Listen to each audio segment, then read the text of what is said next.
Interstellar movie നിങ്ങൾക്ക് എത്രത്തോളം മനസ്സിലായിട്ടുണ്ട്? നമുക്കൊന്ന് ടെസ്റ്റ് ചെയ്ത് നോക്കിയാലോ.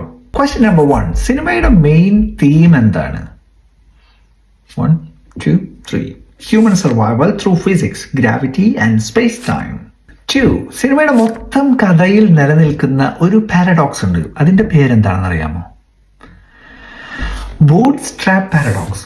അതായത് ഫ്യൂച്ചർ ഹ്യൂമൻ പാസ്റ്റിലേക്ക് മെസ്സേജ് അയച്ച് നമ്മുടെ പാസ്റ്റിനെ സേവ് ചെയ്യുന്നു, so they can exist in the future. This is called bootstrap paradox. കൂപ്പറിന്റെ മകൾ മെർഫിന് കൂപ്പർ ഫ്യൂച്ചറിൽ നിന്നും പാസ്റ്റിലേക്ക് മെസ്സേജ് അയച്ചതിന്റെ കമ്മ്യൂണിക്കേഷൻ സിസ്റ്റം എന്തായിട്ടാണ് സിനിമയിൽ കാണിക്കുന്നത്? Gravitational wave. അത് ടൈമിനും അതീതമായിട്ട് ട്രാവൽ ചെയ്യാൻ പറ്റുന്ന ഒന്നാണ്. ഹ്യൂമാനിറ്റി അവസാനിക്കാറായ കാലഘട്ടത്തിലും മനുഷ്യന്റെ സർവൈവലിന് വേണ്ടി നാസ സീക്രട്ടായിട്ട് നടത്തിക്കൊണ്ടിരുന്ന പ്രൊജക്ട് എന്തായിരുന്നു? 1, 2, 3. Quantum data of gravity. മനുഷ്യനെ മറ്റൊരു ഗാലക്സിയിലേക്ക് ട്രാവൽ ചെയ്യാൻ അനുവദിക്കുന്ന പ്രപഞ്ചത്തിലെ ഷോർട്ട് കട്ടിന്റെ പേരെന്താണ്? വേം ഹോൾ. സാറ്റേണിന്റെ അടുത്തുള്ള ഒരു വേം ഹോൾ ആയിട്ടാണ് ഇന്റർസ്റ്റെല്ലാർ മൂവിയിൽ കാണിക്കുന്നത്. എന്തുകൊണ്ടാണ് മിലേഴ്സ് പ്ലാനറ്റിൽ ടൈം സ്ലോവർ ആയിട്ട് മൂവ് ചെയ്യുന്നത്? Gravitational time dilation. ഗർഗാൻജുവ ഏത് ക്ലാസിഫിക്കേഷനിൽ വരുന്ന ബ്ലാക്ക് ഹോൾ ആണ്? Supermassive rotating black whole.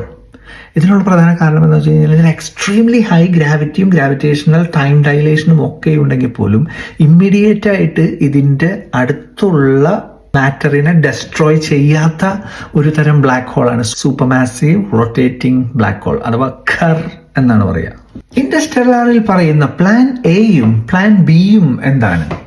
Plan A, black ഹോളിന്റെ ഉള്ളിൽ പോയി ഗ്രാവിറ്റിയുടെ ക്വാണ്ടം ഡേറ്റ കളക്ട് ചെയ്യുക.